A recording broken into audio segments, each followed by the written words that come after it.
I really don't know where to begin.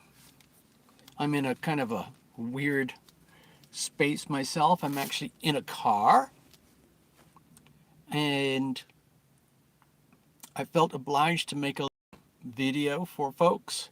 Sometimes, as you know, I like, you know, rarely I pre-record them and then I update them, upload them.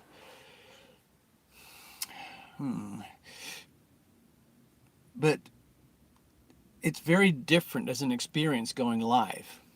There's no editing. There's no external forces that I have to. Well, I can stop or pause or whatever. I just freaking go for it. So over here, it's coming up to 11 a.m. Pacific time on Wednesday, and I am, or I was, hoping to have a little live event this evening. I don't know if I'm going to make it, so I'm trying to compensate right now. The theme is that I really don't know where to begin. I received a lot of notes and information from a few members of the Love Triber community, and it just sends my head spinning. Like, literally, well, where do you go? As you know, some of you know, I already do as much homework as I can to get what I consider to be genuine, honest, factual information that I can post with confidence on my little videos. And everything that I'm seeing from pretty much whatever source is just making my eyes pop out of my head. I started a list this morning. Hello, Ivona. Ivona, can you hear me okay? Just let me know, okay? Thank you very much. The chat is on if people want to communicate. Actually, it's getting a little bit warmer than I anticipated. I've got cat hair, excuse me. Where is that one? I know that Ivona will understand cat hair. Okie dokie. Cat hair comes from cat care. So there you go. Anyway, so right now I'm honestly a bit scrambled. I don't know where to begin. Number one, I guess you could start at the very top. The most obvious ones are the global financial system. Okay, now I predicted months ago at the Scorpio-Taurus axis, that was the end of last year, 2022, that there would be, in fact, I think it was eclipses as well at that time. I can't remember. But anyway, it was definitely the Taurus-Scorpio axis on the global scale that you could say that relates to the global financial systems, okay? And you carry a roller. Oh, there's probably a roller here in the car. Thank you, Ivona. What a great idea. The global financial system. The Taurus energy was at the full moon. Taurus would have been in the second house, and the Scorpio energy would have been in the 8th house. So that would be the full moon axis.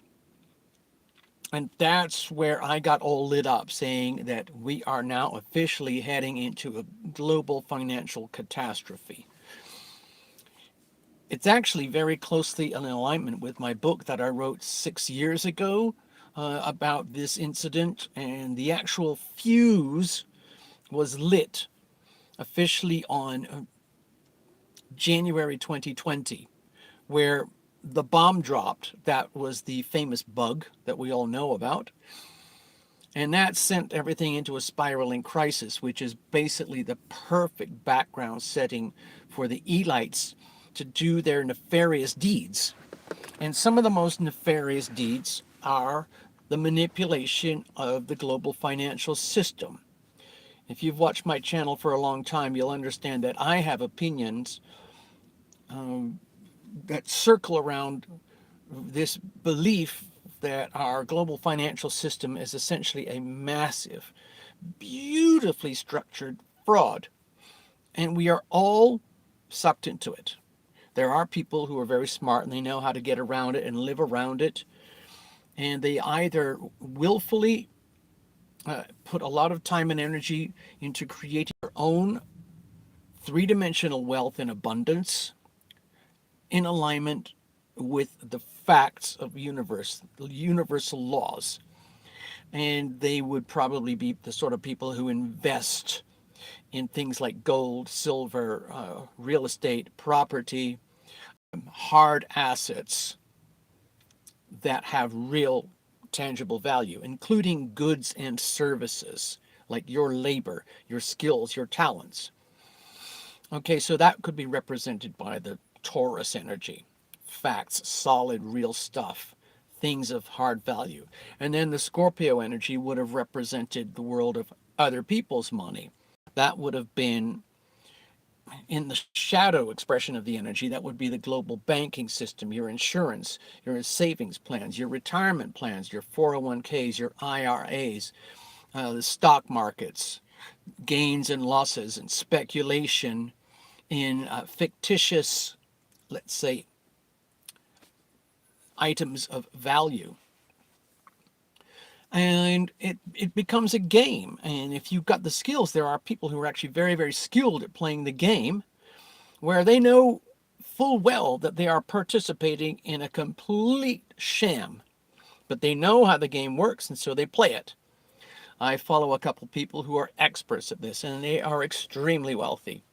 And mostly they're just laughing at the game, because all they're doing is taking advantage of the game players and the people who've created the game. The people who've created the game, as you know, in my and so on, it's got a long history, and the game players already had an idea of what they wanted to do before 1913, but it was actually in 1913 that the game was instituted and the seeds were planted across planet Earth. And now we have the full bloom of this amazing game and the massive charade and how it eventually just plays out to the point where the same game that was played in a much more simple version over thousands of years has come to its inevitable conclusion, just like all the other games came to their own death. So, live in real time today, we are witnessing the implosion of the global financial banking system. There's stuff all over the global news about this. The names you've heard of already are Silvergate. Uh, I should get my notes. Silvergate, Silicon Valley Bank, and a few others beginning with SI. And then we've got hundreds of other secondary smaller banks that are all in deep distress because they all play the same game. And they realize, well, why don't we just do it? Because we can get away with it. No one's stopping us.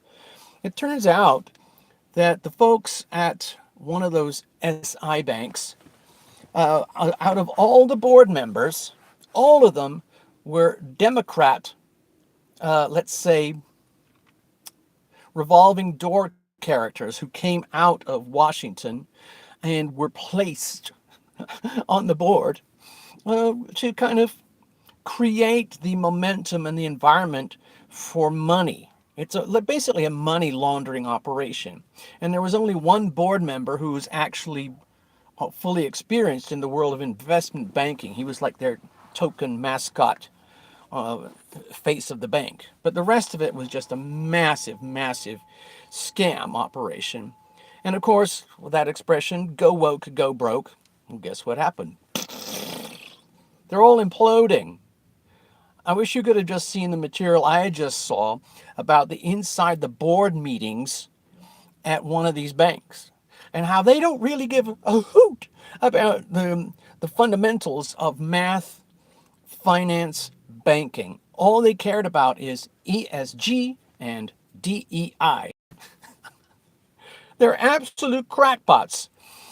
And some of the big names you've all heard of, Barack and Hillary and Joe, and in fact, Oprah, are just a tiny selection of the folks involved in the implosion. Well, they're not directly involved in the implosion. They didn't create it, but they all participated in these fraudulent banking operations. Anyway, that's just a tip, okay? Silvergate's actually, Silicon Valley Bank is actually pretty small. It's got it had 400 billion in assets under management. Okay, sounds big, but when you look at J.P. Morgan Chase, they've got 3.4 trillion. Okay, so it's a completely different world. In the United States, we've got four big bank entities. It's Chase, Bank of America, Wells Fargo, and Citi. And they're all in the trillions and trillions and trillions of dollars, okay? So there's a certain stability that goes along with that in terms of scale. The problem is that they are operating in a way that's effectively just as fraudulent as the little folks. It's just that no one's calling out these banks right now. In my observations right now, the nearest closest thing to the problem starting to show major cracks at the level of big banks is the Swiss bank called Credit Suisse. Credit Suisse. It's the second biggest, most important bank in Switzerland, where Switzerland used to be the epicenter of the global financial system in terms of stability, privacy, integrity. That's all gone. Credit Suisse has lost about 78% of its value. And most of that was supported by the Saudis, Saudi oil gold people. They're out of it. They're done. So if Credit Suisse can go down, then anything can go down. It's just a matter of time. So you've probably seen the things about, Uncle Biden and Grandma Janet and Uncle Jerome. They're all like spouting out this verbal garbage to try and, let's say, calm the nerves of all the people who are scared that we're heading into a global financial implosion. It's not working. You can't stop the math doing what it does. You can't stop the laws of nature. You can't stop universal laws from, balancing out, no matter how skilled you are at fraud. Anyway, they're all coming unglued, and there's another arm to the implosion, and that's, of course, the inflation game. So everybody across the world is now aware that the cost of living is going up very rapidly as interest rates go up very, very rapidly. And your effective, let's say, quality of life goes this way. It's just math, okay? And it's becoming a big problem. It's turning into riots and protests across the world. It's turning into whole countries that are imploding and going completely, utterly bankrupt. And this is just a contagion. It's a much, much bigger problem than we ever had in 2008. And it will eventually unravel. I was talking to a Love Triber, and I was trying to describe the two astrological aspects we've been seeing recently. One is the cusp event of Saturn in Aquarius moving into Saturn in Pisces. The other one is Pluto in Capricorn moving into Pluto in Aquarius. And you put these two together simultaneously happening here in March, and it creates massive upheaval, massive destabilization in the life experience for everybody across the Earth. Think of it as like the movement of tectonic plates. Some of the tectonic plates go like this. Some of them go like this. That's happening right now. We have Uranus and Taurus, of course, as well, 15 degrees, which is, in terms of my astrology, it's creating absolute havoc and chaos in the global financial world. Just imagine just shaking up the financial world to find out what is stable and what is unstable. And what we're discovering is that 90% of it, 95% is stable. And the only things that are stable are the hard asset aspects of global finance. So it's all coming unraveled. And the folks at the very top of the elite pyramid, there's about 100, like 100 multi-billionaires who basically own and control and operate the whole of planet Earth when it comes to money. That's about it. About 20 years ago, it was probably 500 or 600 multi-billionaires, but now it's extremely narrow group of elites, including the famous ones that you all know of. One is Bill, the other one is George. And they're in some ways it's all part of their plan because they want, in some ways they benefit by the implosion of the system, and they are actually just having a blast watching it all implode because that's how they operate. It's like short selling the stock market, and then you go in and you scoop up all the viable remaining assets and get them at fractions of the price and the value, and then the whole cycle begins again for the next 5, 10, 15, 20, 100 years or so. And it's a game for them. And they're playing it actively right now, and you, the people, are suffering accordingly because mathematically there are only, the rest of the planet, we have no say in the process. So you have to figure it out on your own. What are you going to do? I watched some of the best financial information in the world, and most of them are like, what are we supposed to do? Well, the answer is you've got to mind your own business, protect your money, protect your privacy, protect yourself. Some of them are saying do whatever you can to very quietly, safely, discreetly get as much money, cash, currency, out of your bank as delicately as you can so you don't trigger any, let's say, issues with your bank. Start to spread it around. Maybe buy some gold, maybe buy some silver, do something really simple and intelligent and boring. Okay? Buy food, hoard food, store water, set up defenses and protections for your homestead or wherever you live. Those are some of the things.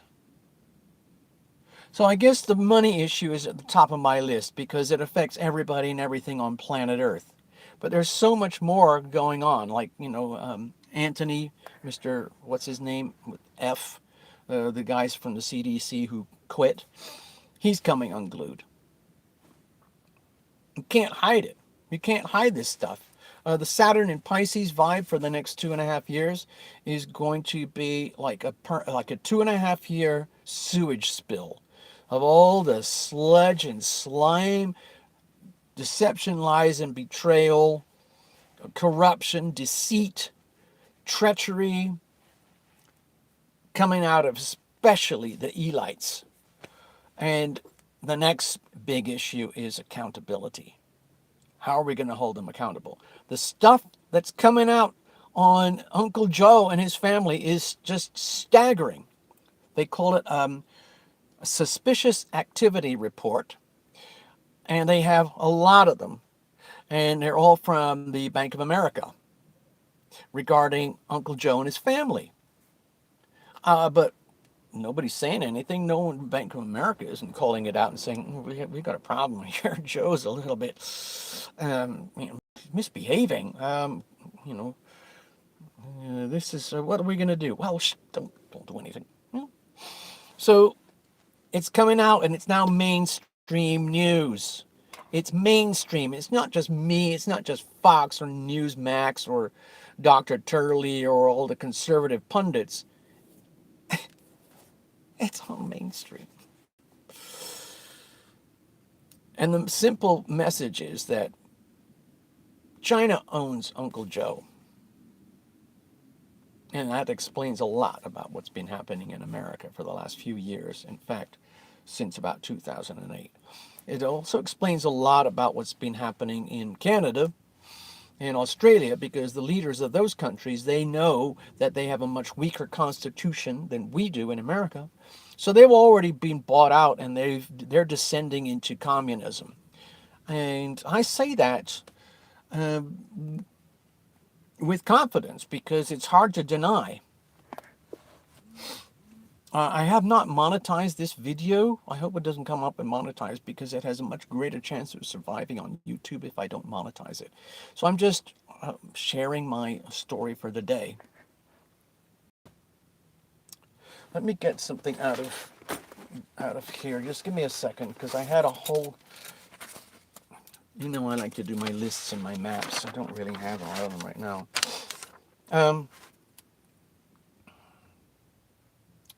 Right. Okay, so I talked about Credit Suisse. That's the one that's most disturbing. And I talked about Uncle Joe. And I've talked about inflation. Because inflation, it's just the expanding money supply, which means the decrease in the value of your currency. So it's rampant, it's out of control, and the number one boss across the whole world of this situation is Jerome, Mr. Jerome P. He has two buttons he can press. Raise or lower interest rates, or print more money, or stop printing money.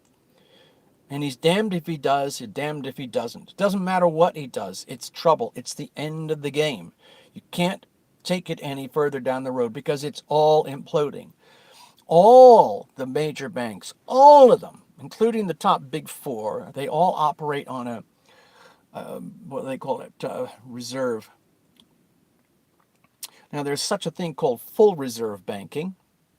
And then there's another like partial reserve banking. Then there's zero reserve banking. In other words, the banks basically can accept your deposits, and then your money's gone unless they decide that you're worthy to receive it back again.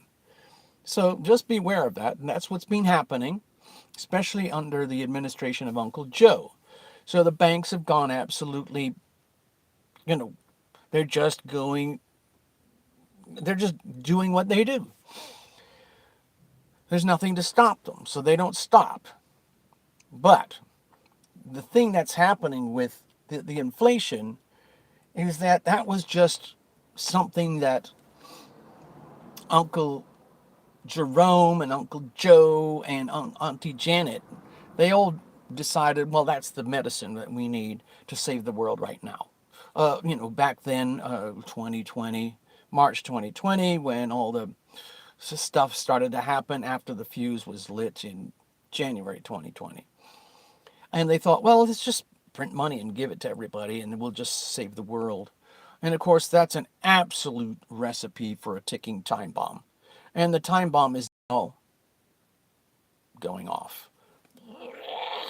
Everything is falling apart because the inflation, the huge rapid increase in prices that we see now today, were all fueled from a year and a half to 2.5, almost 3 years ago. And you can't stop it. It's flooded the system. The other thing is like, oh, well, what are we going to do to stop that? Oh, we better raise interest rates to try and slow it down. Of course, when they raise interest rates, the economy and the behavior of the public just shrinks like this, like, I can't borrow money anymore. I can't get any more cheap money. How am I going to pay my mortgage? How am I going to pay my car payments? How am I going to pay my credit cards? How am I going to pay my rent? All of that. It's all going. Consequence? Poverty. The only way you can cure inflation is to raise interest rates. In other words, the banking system is doomed.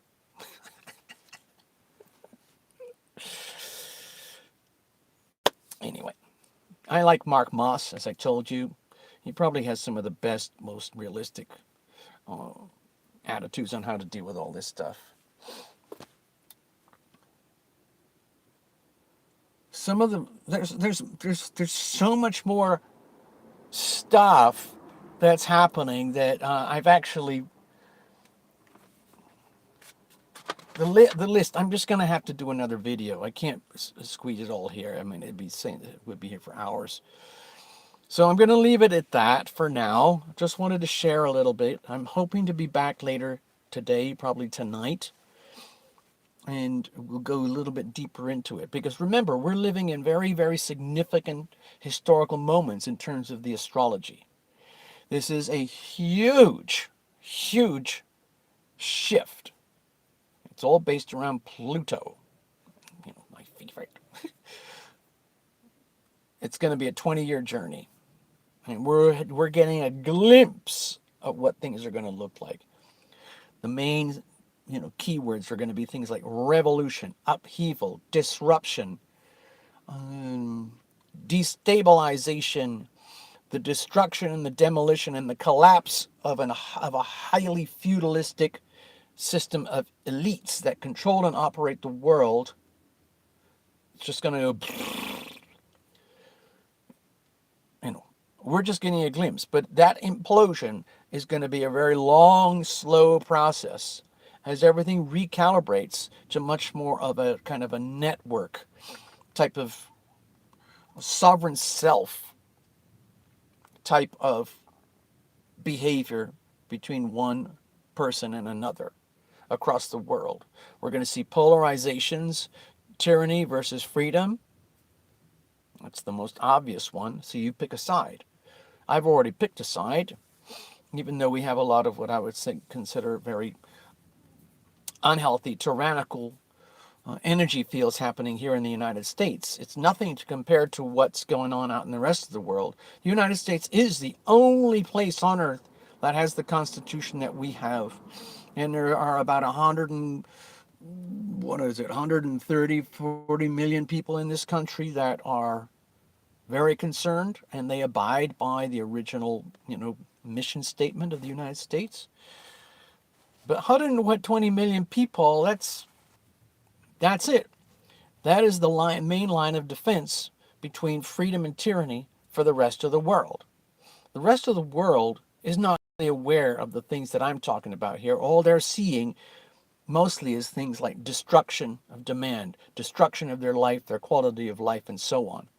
The elites, it's a little bit different. They're seeing massive destruction even in their own world, but they still have enough ready cash and assets on hand to survive. So it's almost like they don't care. They're more concerned about perpetuating their ideology. To me, it's just crackpot. Insane ideology. They're the climate cult, ESG, DEI, net zero, Agenda 2030. All of that is couple more subjects that I would love to talk about relate to a few subjects that I can't even talk about here. So I'll probably have to make another video and then put it on Rumble, and I can talk safely and openly, and I can invite you to join. All right. Thank you very much for listening and hanging out with me. I'm very glad I got to share some of my concerns with you because they are universal concerns, and I'm not the only one concerned, okay? Take care, everybody. I'm going to close this off. Okay. All right. Bye.